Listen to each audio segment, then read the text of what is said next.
അമ്മ എപ്പോഴും ഉപദേശം തരും. എല്ലാ അമ്മമാരും ഉപദേശം തരും. പക്ഷെ സ്വാഭാവികമാണല്ലോ. അതുണ്ട്. അമ്മയും ഉപദേശം തരും. ഇപ്പം രാത്രി ഇപ്പൊ ഉറങ്ങുവാണെങ്കിൽ പെട്ടെന്ന് തന്നെ എന്നെപ്പിച്ചിട്ട് മോനെ മോനെ മോൻ ഇന്ന് പാടിയില്ലേ? ഉറങ്ങി കിടക്കുമ്പോഴാ? ശരി.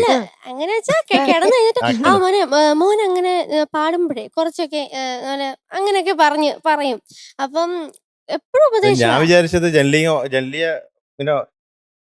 ഡീപ്സി അങ്ങനെയൊന്നും വിചാരിച്ചു.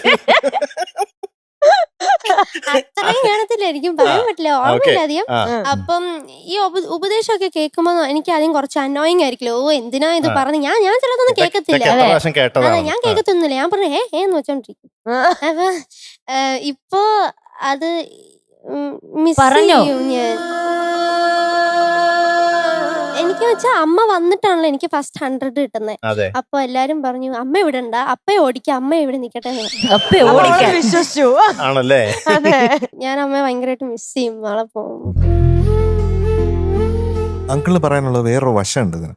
അതായത് ഇപ്പൊ അമ്മ പറയുന്നത് അല്ലെങ്കിൽ അച്ഛൻ പറയുന്നത് ഒരു ഉപദേശം, അങ്ങനെ നമ്മൾ എടുക്കുകയാണെങ്കിൽ അത് ഉപദേശമായിരിക്കും. പക്ഷെ ഷെയറിങ് ആണെങ്കിൽ, ഷെയറിങ് ഓഫ് എക്സ്പീരിയൻസ് ആണെങ്കിലും എത്ര വർഷങ്ങളുടെ എക്സ്പീരിയൻസ് ഉണ്ടാവും അല്ലെ ലൈഫിൽ. അപ്പോൾ അമ്മ പറയുന്നത് ആ ഒരു പോയിന്റ് ഓഫ് വ്യൂലാണ് അല്ലേ.